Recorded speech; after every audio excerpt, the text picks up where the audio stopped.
नमस्कार प्रेक्षकांनो, स्टार प्रवाहावरील लग्नानंतर होईलच प्रेम या मालिकेच्या आगामी भागात आपण पाहणार आहोत की सर्वजण एकत्र नाश्त्यासाठी बसलेले असतात आणि त्यावेळेस आपण पाहतो काव्याचे मन हे लागत नाही आणि ती सतत विचार करत असते, आता मी जर का ताई आणि पार्थला सर्व काही सत्य सांगितले तर खूप मोठा स्फोट होईल.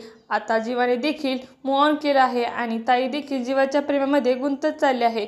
मग अशामध्ये मी जर सर्व सत्य सांगितले तर मग आमचे घर आणि आमच्या चौघांचा देखील संसाराला तडा जाईल.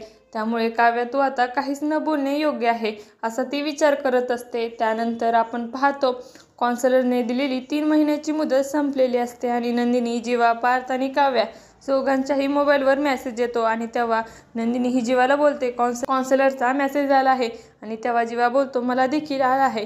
तर इकडे आपण पाहतो काव्या आणि पार्थच्या मोबाईलवर देखील मेसेज आलेला असतो आणि काव्या ही पार्थला बोलते कॉन्सलरचा मेसेज आला आहे, 3 महिन्याची मुदत संपली आहे. आणि तेव्हा पार्थ हा काव्याला प्रश्न विचारतो, आता आपण त्या कॉन्सलरला काय उत्तर देणार आहोत. आणि तेव्हा असा विचार करून चौघही अस्वस्थ झालेले असतात. आता येणाऱ्या भागामध्ये पार्थ, जीवा, काव्या आणि नंदिनी कॉन्सलरला काय उत्तर देणार हे पाहणं अतिशय रोचक ठरणार आहे. तुम्हाला जर आपला व्हिडिओ आवडला असेल तर चॅनलला लाईक, शेअर आणि सबस्क्राईब करायला विसरू नका. धन्यवाद.